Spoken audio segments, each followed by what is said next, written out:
ಮಂಗಳೂರಿನ ಕಲ್ಕುರ ಪ್ರತಿಷ್ಠಾನದ ವತಿಯಿಂದ ತೆಂಕುತಿಟ್ಟು ಯಕ್ಷಗಾನದ ಪ್ರಖ್ಯಾತ ಭಾಗವತ ದಿವಂಗತ ಪದ್ಯಣ ಗಣಪತಿ ಭಟ್ರವರಿಗೆ ಶ್ರದ್ಧಾಂಜಲಿ ಸಭೆ ಕಲ್ಕುರ ಪ್ರತಿಷ್ಠಾನದಲ್ಲಿ ನಡೆಯಿತು.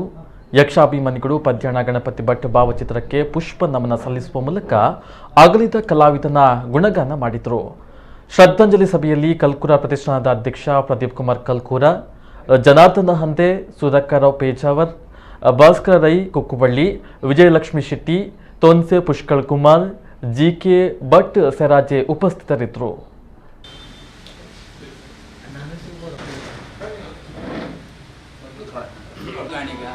ಮತ್ತೆ ನಮ್ಮ ಅಣ್ಣನವರು ಕೂಡ ಮತ್ತೆ ಪದ್ಯಾಣದವರು ಕೂಡ ಅವರು ಭಾಗವತಿಕೆ ಮಾಡುವಾಗ ಆ ಶ್ರಮ ಗೊತ್ತಾಗ್ತಾ ಇರ್ತದೆ. ಅಂದರೆ ಅದು ಒಂದು ರೀತಿಯಲ್ಲಿ ನಾವಿಂದಲೇ ಬರುವುದು.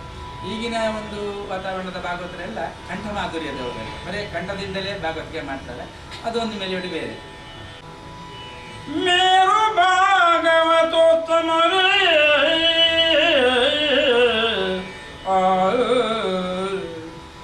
मेरो भागवतोत्तम तावेरिरलुवर यक्षರಂಗಲಿ ಪಾರವಿಲ್ಲವು ಸುಮುಖ ನಿಮ್ಮಯ ತೇರಿಗೆಂದು ಪಾರವಿಲ್ಲವು ಸುಮುಖ ನಿಮ್ಮಯ ತೇರಿಗೆಂದು ಹುಟ್ಟಿ ಪದ್ಯಾಣದ ಮನೆ ತೊಳು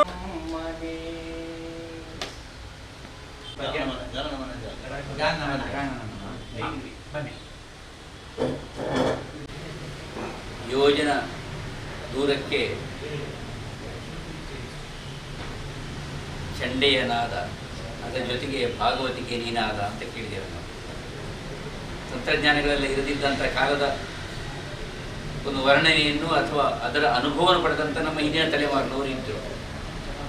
ನಾಗಲಿ ಪುಷ್ಕಳ್ ಕುಮಾರ್ ಆಗಲಿ, ರೈಗಳಾಗಲಿ, ನಾವು ವಕೀಲರಾಗಲಿ, ಡಾಕ್ಟರಾಗಲಿ, ನಾವೆಲ್ಲ ಎಲ್ಲವನ್ನೂ ನೋಡಿದವರು. ತಂತ್ರಜ್ಞಾನದ ಪರಮೋಚ್ಚದ ವ್ಯವಸ್ಥೆಯನ್ನು ನಾವು ಅನುಭವಿಸಿದವರು ಹಲವು ಶಿಖರಪಟ್ಟರು. ಆದರೆ ಆ ಹಿಂದಿನ ನಡೆ, ಅದರ ಪೂರ್ಣ ಅರಿವು ನಮಗಿಲ್ಲ. ನನಗೆ ಅನಿಸಿದ್ದು ಅದು ಮೊನ್ನೆ ನಮ್ಮ ಮನೆಯ ಮುಂದೆ ಬರುವ ಈ ಹರಿದಾಸ ಪರಂಪರೆಯ ಒಂದು ತಂಡ ಇದೆ. ಒಂದು ಹಾವೇರಿಯ ಪ್ರದೇಶದ ಜನ, ಅವರೆಲ್ಲ ಲಿಂಗಾಯತರು. ಆದರೆ ಹರಿದಾಸರ ಪದಗಳನ್ನು ಮನೆ ಮನೆಗೆ ಹಾರ್ಮೋನಿಯಂ ಮತ್ತು ತಬಲಾ ಧ್ವನಿಯೊಂದಿಗೆ ಹೋಗಿ ಅದನ್ನು ವಿತರಿಸುವರು, ಪ್ರಚಾರ ಮಾಡುವರು. ಅವರ ಕಂಠ ಕೇಳಿ ನನಗೆ, ನನ್ನ ಮನೆಯಲ್ಲಿಗೆ ಬಂದರೆ ನಾನು ಬಸವಪದ ವಾದ್ಯ ಬಂದರೆ ಅವರ ಪೂರ್ಣ ಬಾರಿಸುವಂಥದ್ದು. ಇವರು ಬಂದಾಗ ಮೊಬೈಲಲ್ಲಿ ರೆಕಾರ್ಡ್ ಮಾಡಿಕೊಂಡಿದ್ದೇನೆ.